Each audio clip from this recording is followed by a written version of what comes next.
And I'd known her since she was at university in the UK, the royal address that held secrets. The morning mist hung low over Buckingham Palace as news began to circulate through the ancient corridors of power. Something had been discovered, something that would shake the very foundations of an institution built on tradition, discretion, and carefully managed public perception.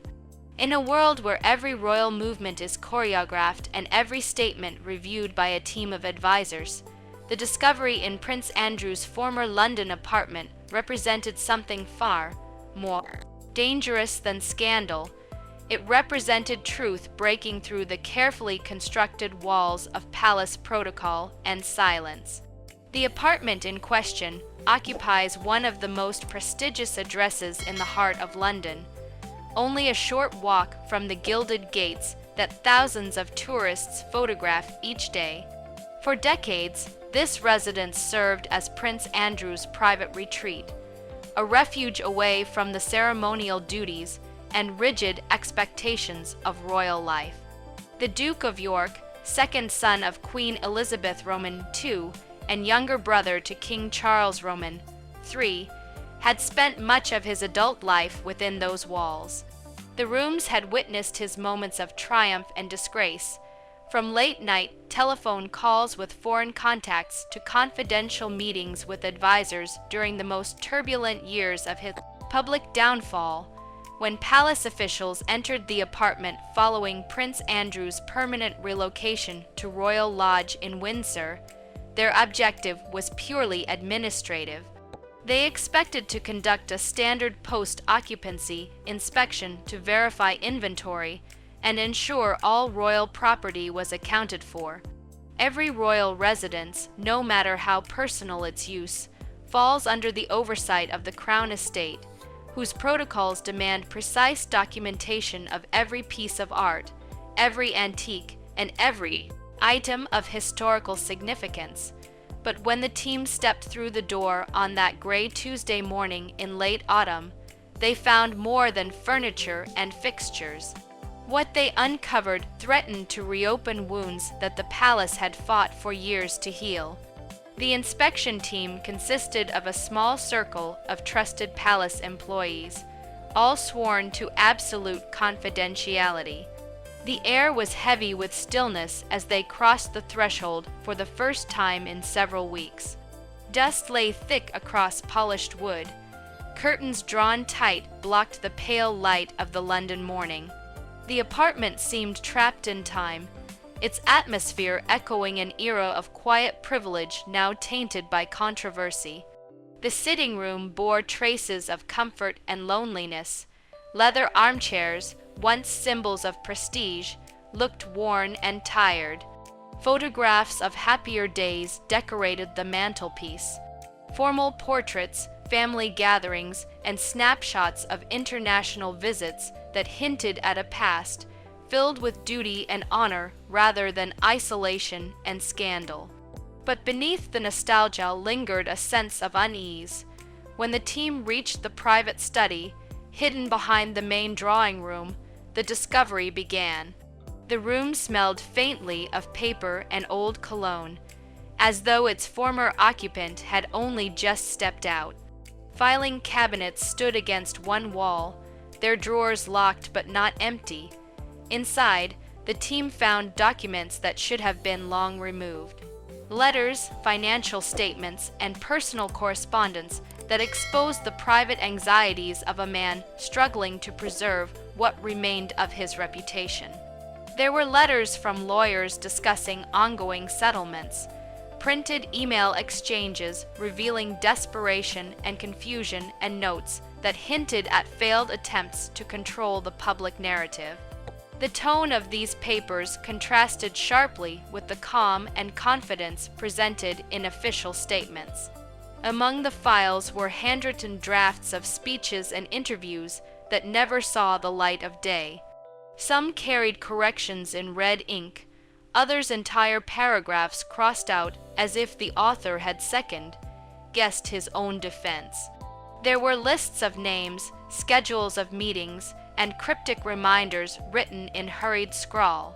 Each document added to a growing portrait of internal turmoil, a prince cornered by his own decisions, attempting to navigate a storm that no amount of royal privilege could fully shield him from. The discovery became even more unsettling when one staff member forced open a locked drawer in an antique mahogany desk.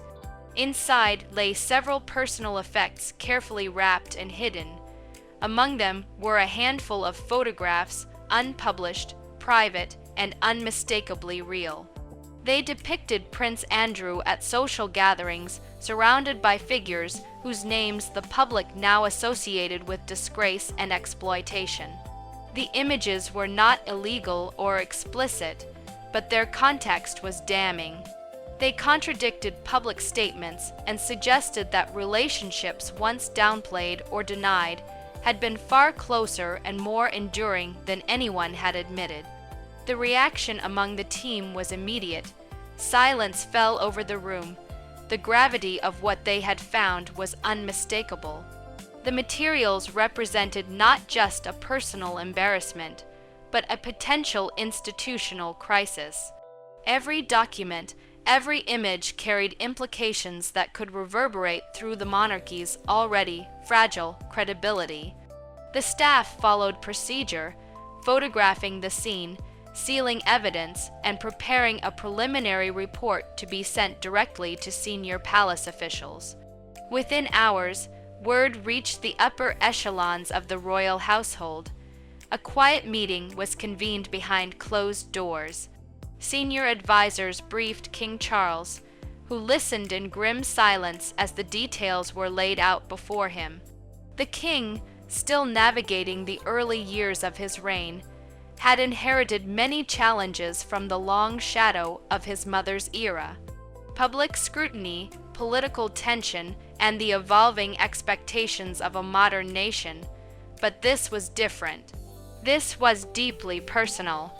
The scandal attached to his brother had already stripped the family of credibility in certain circles to uncover further evidence of misjudgment, threatened to undo years of effort to stabilize the monarchy's public image. Discretion was paramount. Only a handful of people knew the full extent of the findings. The palace communications office was deliberately excluded until a strategy could be devised.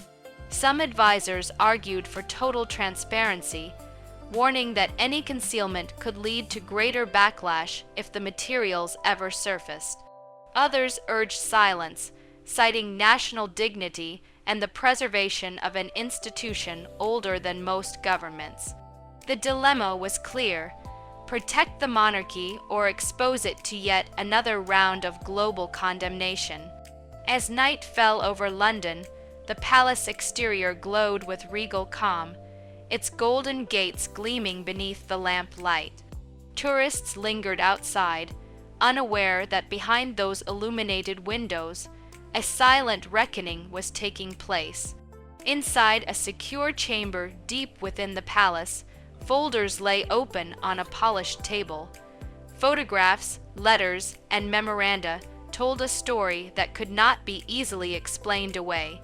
The monarchy had survived wars, abdications, and scandals before, but this discovery struck at something more profound: the illusion of control. For decades, the royal family had mastered the art of narrative management. They understood how to curate appearances, how to frame mistakes as lessons, and how to turn personal failings into tales of resilience. Yet here, laid bare in ink and image, was proof that truth has a way of resurfacing, no matter how deeply it is buried. The discovery in Prince Andrew's apartment was not merely an embarrassment. It was a mirror held up to an institution that prizes secrecy over sincerity. As the palace staff filed out that night, the corridors echoed with the quiet hum of uncertainty. Outside, the mist returned, wrapping the palace in its familiar veil. But those who had seen what lay hidden within knew that no fog, no silence, and no royal decree could conceal the truth forever. The monarchy stood, as it had for centuries, a symbol of continuity and grandeur. Yet within its walls, another kind of history was unfolding. One written not in ceremony or splendor, but in the fragile and unrelenting weight of revelation, the paper trail of panic. The documents discovered in Prince Andrew's apartment told a story that palace officials had long suspected but never confirmed. Organized in folders with careful labels, the correspondence revealed a man acutely aware of the legal and reputational dangers closing in around him. The earliest items dated back nearly 2 decades, innocent enough on their surface. Social invitations, thank you notes, the mundane paperwork of aristocratic life. But as the timeline progressed, the tone shifted dramatically. What began as casual correspondence transformed into something far more calculated and defensive. Legal letters dominated the more recent files. Prince Andrew had employed multiple law firms over the years, each tasked with managing different aspects of the crisis. Some focused on British reputation management, others specialized in American civil litigation. The sheer volume of legal correspondence suggested a level of concern that contradicted public statements about having nothing to hide. One particularly revealing memo dated just months before his infamous television interview laid out potential questions and suggested responses. The document revealed that palace advisors had explicitly warned against doing the interview, predicting with eerie accuracy that it would be a public relations disaster. Among the papers, investigators found handwritten notes that appeared to be Prince Andrew's own attempts to construct a defensible narrative. The handwriting was recognizable, matching samples from official documents and personal letters. These notes showed a mind working through timelines, trying to reconcile public statements with private memories. There were discrepancies. Events that he claimed not to remember were referenced in earlier correspondence. Social gatherings he said he never attended appeared in diary entries and photographic evidence. The notes suggested not necessarily malicious intent, but rather the confused attempts of a man trying to manage an impossible situation. Perhaps most disturbing were the communications between Prince Andrew and various intermediaries following Jeffrey Epstein's arrest on sex trafficking charges. While no evidence suggested Prince Andrew had knowledge of or participation in criminal activities, the correspondence revealed a man deeply concerned about guilt by association. Multiple drafts of statements were found, each attempting to distance himself from Epstein while acknowledging a friendship that had lasted years. The revision showed a man struggling to find language that would satisfy public scrutiny, while not completely abandoning someone who had once been a close friend. Financial records added another dimension to the discovery. Bank statements and wire transfer receipts showed substantial sums of money moving through accounts in ways that raised questions about transparency. The amounts were significant, running into hundreds of thousands of pounds, but the purposes were often vaguely described. Legal fees accounted for much of it, but there were other payments whose purposes remained unclear. Palace financial advisors were called in to review the records, looking for any transactions that might suggest inappropriate behavior or attempts to conceal the true nature of payments. The correspondence also revealed the extent to which Prince Andrew had relied on advisors and fixers to manage his crisis. A network of communications showed how information was controlled, how narratives were tested, and how potential witnesses were approached. None of it suggested criminal conspiracy, but it painted a picture of a sophisticated operation designed to protect reputation at all costs. The palace machine, with all its resources and expertise, had been mobilized to contain damage. Yet the very existence of these documents suggested that those efforts had been more extensive and more calculated than the public had been led to believe. Email printouts filled several boxes. In an era when most correspondence has gone digital, these physical copies represented a deliberate choice to create hard records. Some emails were mundane, discussing logistics and scheduling. Others were far more sensitive, revealing conversations about legal strategy and public relations tactics. Several emails showed Prince Andrew expressing frustration with media coverage, complaining that he was being unfairly targeted, while others with similar associations faced less scrutiny. The tone was often defensive, sometimes angry, revealing a man who felt victimized by circumstances he insisted were being mischaracterized. Particularly striking were letters exchanged with fellow members of the royal family. While these communications remained private and were not leaked, those who reviewed them described a family torn between loyalty and institutional protection. Some family members offered unconditional support.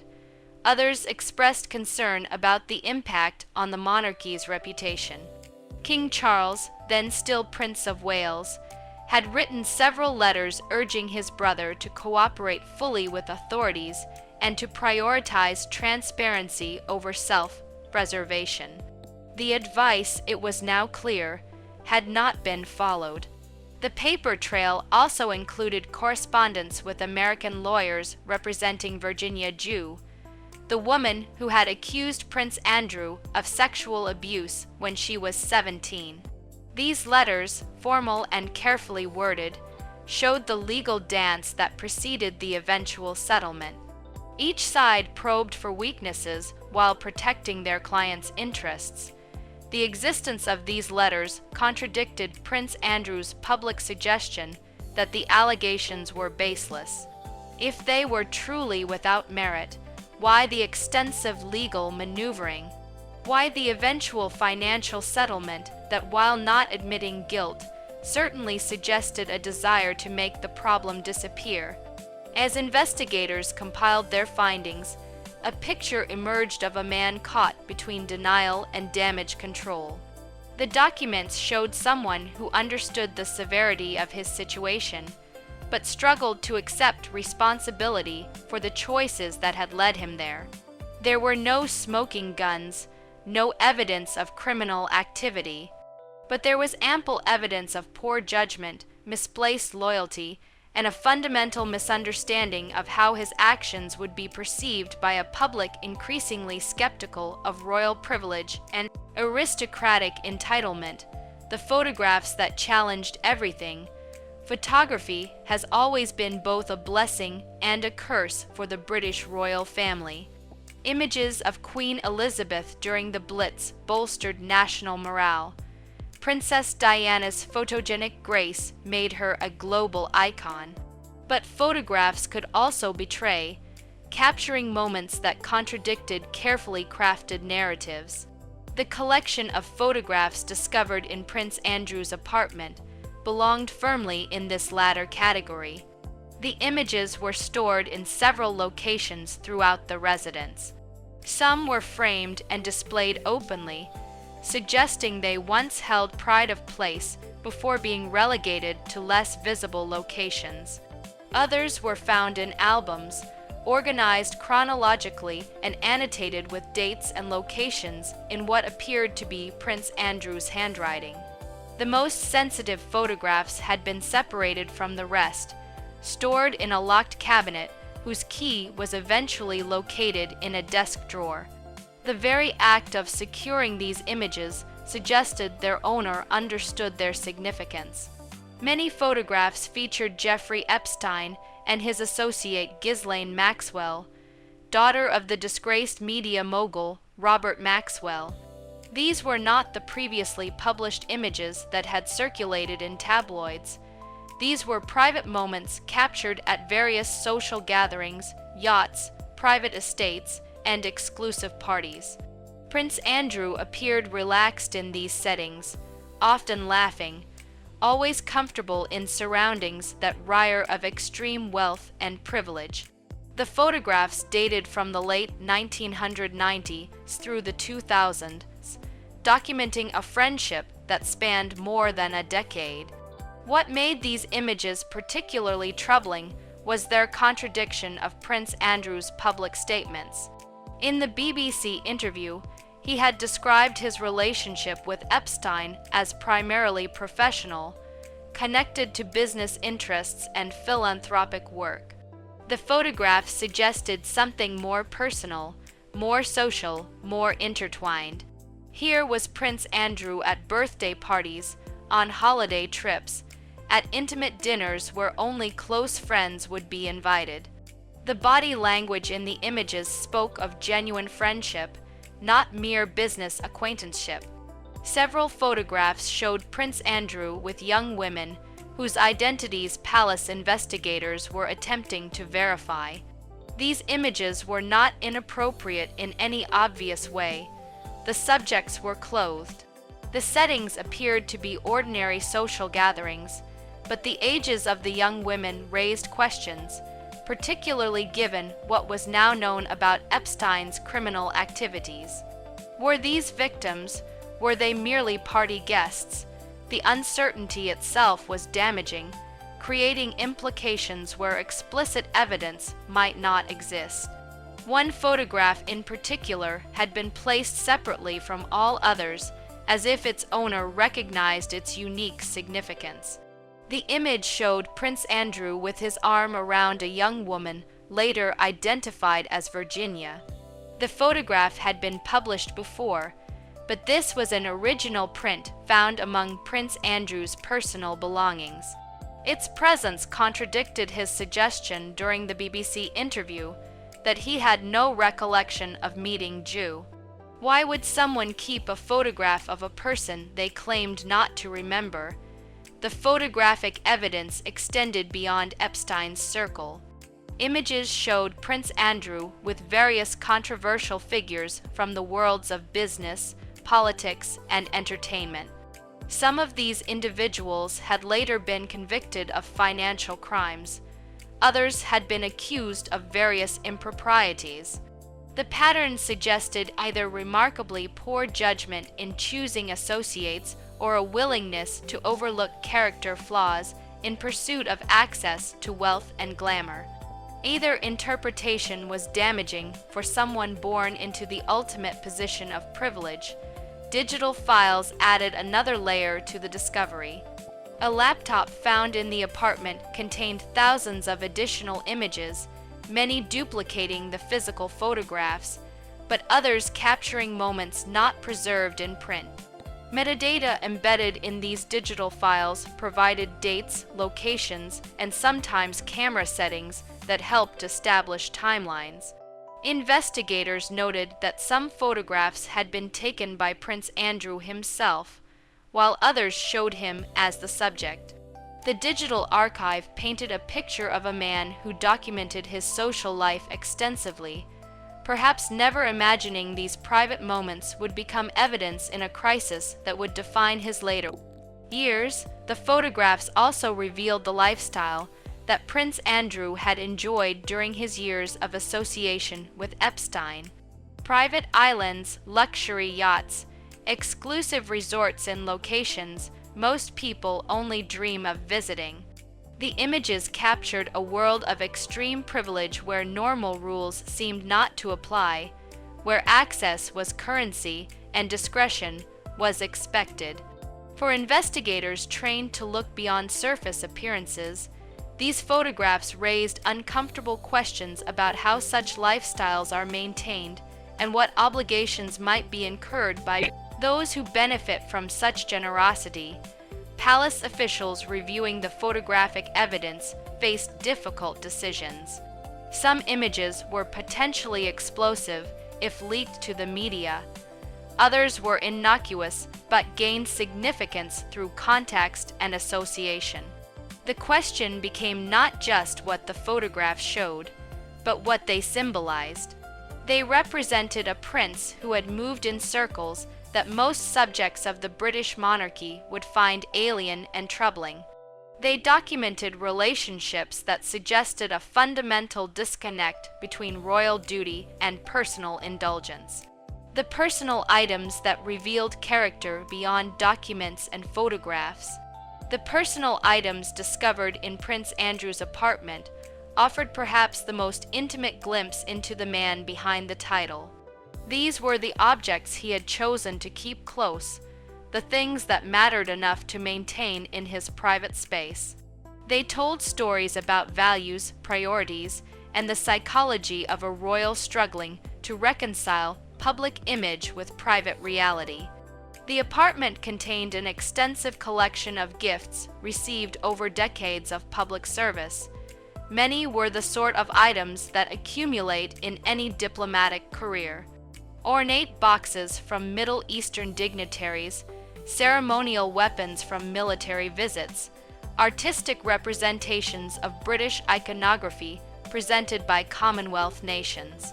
These gifts, while valuable, were standard fare for senior royals. They occupied display cases and shelves, creating an atmosphere more museum than home.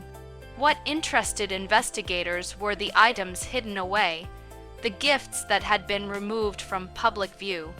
In a storage closet, investigators found multiple designer watches, many from brands associated with extreme luxury. The collection's value ran into hundreds of thousands of pounds. While royals often receive expensive gifts, the concentration and nature of these items raised questions. Several watches were from limited editions, the kind typically reserved for elite collectors or given to cultivate favor with influential individuals. Gift logs, which royals are required to maintain, contain some, but not all of these items, suggesting possible reporting irregularities. Personal correspondence discovered in bedside drawers revealed a man struggling with his changing status within the royal family. Letters to friends complained about perceived slights and reduced roles in official functions. Prince Andrew had clearly struggled with the transition from active military service to ceremonial royal duties. His identity had been closely tied to his role as Fallen's War helicopter pilot, a genuine hero in a conflict that defined his generation. The drift from that glory to the tedium of ribbon-cutting and charity patronages had clearly frustrated him, creating a hunger for relevance that may have made him vulnerable to questionable associations. Books lining the apartment shelves offered insights into Prince Andrew's intellectual world. Military histories dominated as expected for a naval officer, but there were also numerous volumes on business and finance, subjects that seemed to fascinate someone born into wealth, but never required to generate it himself. Self-help books about leadership and influence sat alongside biographies of controversial business figures. The reading material suggested someone seeking validation and relevance beyond the accident of birth that had defined his life. Perhaps most revealing were the personal journals found in a locked drawer. These were not detailed diaries, but rather sporadic entries recording thoughts and reactions to events. The entries were often angry, lashing out at media coverage, complaining about family dynamics, expressing frustration with constraints on his lifestyle. Several entries referenced financial pressures, a surprising concern for someone with access to royal resources. The journals revealed someone who felt perpetually misunderstood, whose intentions were good, but whose actions were consistently misinterpreted by an unsympathetic public. Clothing and accessories told their own story: expensive suits from Savile Row tailor, shoes from exclusive Italian makers, a collection of ties that represented decades of diplomatic gifting. But alongside these expected items were more casual clothes that seemed out of character. Designer casual wear, expensive athletic shoes, clothing that seemed calculated to project a younger, more accessible image. The wardrobe suggested someone uncomfortable with the formal constraints of royal life, someone who wished to be seen as modern and relatable despite occupying one of the most traditional roles in British society. Technology discovered in the apartment raised additional questions. Multiple mobile phones suggested someone compartmentalizing communication, perhaps maintaining different devices for different aspects of life. While not inherently suspicious, the presence of phones beyond the official device provided by palace communication staff suggested a desire for privacy that extended beyond reasonable concerns. Investigators found that some devices had been wiped of data, a decision that could be interpreted as either prudent privacy management or deliberate evidence destruction. Personal memorabilia from Prince Andrew's military service occupied a place of honor in his study. Photographs of his younger self in naval uniform, commendations and awards from his service, models of helicopters he had flown. This collection represented the period when Prince Andrew had been genuinely respected, when his contributions were clear and uncontroversial. The prominent placement of these items suggested someone clinging to an identity that had long since been overshadowed by scandal and poor judgment. The totality of personal items painted a portrait of complexity. Here was not a villain, but rather a flawed individual whose sense of entitlement, need for relevance, and poor judgment had led to catastrophic consequences. The items showed someone who had been given every advantage in life, yet somehow managed to squander the respect and affection that had once been freely given. They revealed a man who had surrounded himself with reminders of past glory, while the present crumbled around him. The reckoning and what comes next. The discoveries in Prince Andrew's apartment forced a reckoning that the palace had hoped to avoid. For years, the strategy had been containment, minimize public exposure, settle legal matters quietly, and hope that time and new headlines would eventually push the scandal from public consciousness. The inventory findings made that approach untenable. Too many people now knew what had been found. Too many questions demanded answers that could no longer be deflected with carefully worded non-responses. King Charles faced the most difficult decision of his young reign. His brother's actions had already damaged the monarchy's reputation significantly. The previous monarch, their mother, Queen Elizabeth, had handled the crisis with characteristic discretion, stripping Prince Andrew of titles and duties while maintaining familial support. But Charles now had to consider whether stronger action was required. The institution he led was under unprecedented scrutiny. Every decision would be analyzed not just for its immediate impact, but for what it signaled about the monarchy's ability to police itself and maintain relevance in modern Britain. Legal experts reviewing the discovered materials advised that nothing found constituted evidence of criminal activity by Prince Andrew himself. The photographs, while troubling in context, showed no illegal acts. The documents revealed poor judgment and questionable associations, but not criminality. The financial records, while raising questions about transparency, did not show clear evidence of money laundering or other financial crimes. From a purely legal standpoint, the discoveries changed nothing. From a reputational and moral standpoint, they changed everything. Public reaction when news of the discoveries inevitably leaked was swift and unforgiving.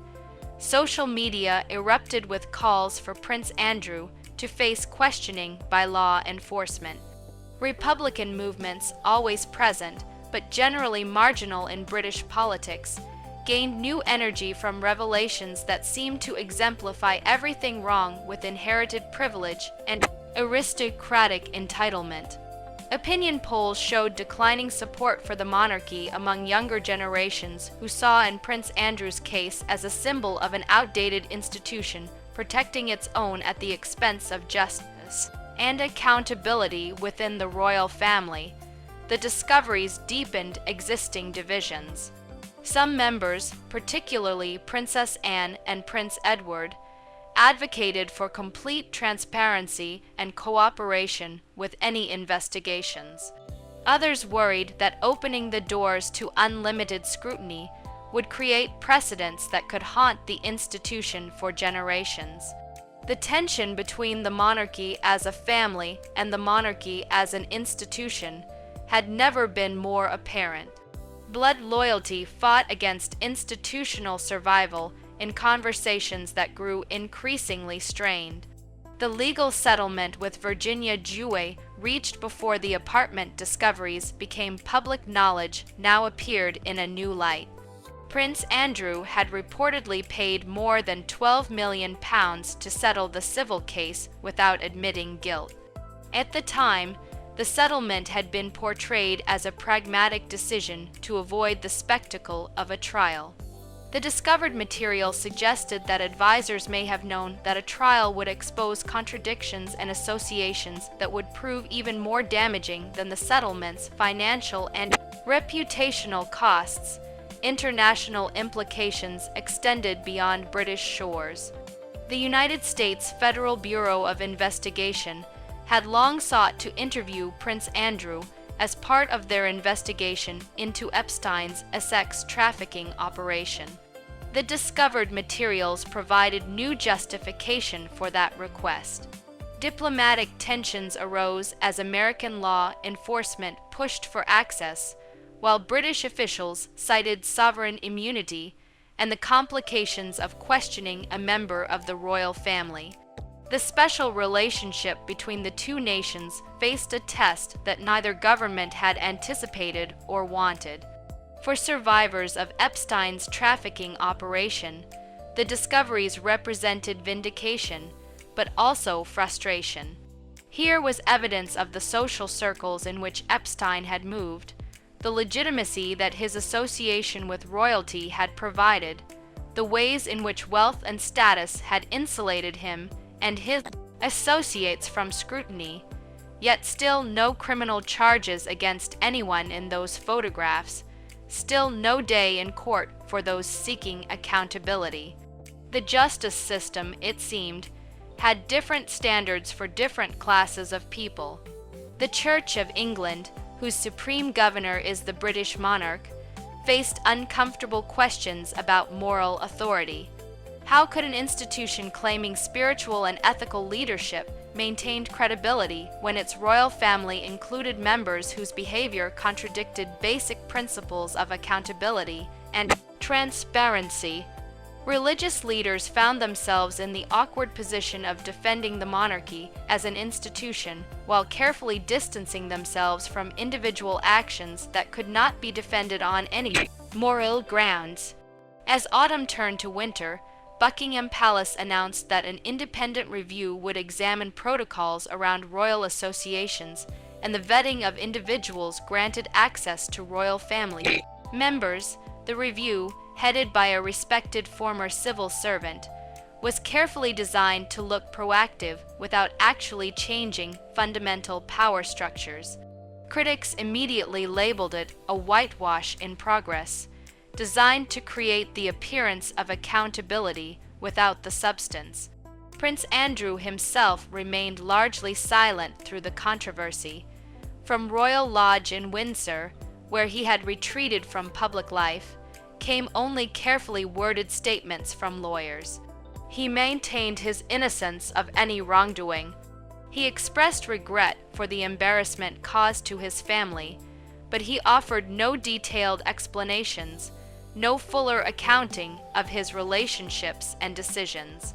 The silence was strategic, but ultimately unsatisfying to a public demanding answers. The discoveries in that London apartment had opened questions that would take years to fully answer. They had provided evidence that challenged official narratives without quite proving alternative versions. They had damaged reputations without destroying them completely, and they had reminded everyone that behind the pageantry and ceremony of royal life existed flawed human beings making questionable choices with consequences that rippled far beyond palace walls. The investigation continues as Buckingham Palace finds itself at the center of a storm, unlike any it has faced in decades. What began as a discreet internal inquiry has now spiraled into a national spectacle, uncovering evidence that challenges the monarchy's carefully crafted image of integrity and tradition.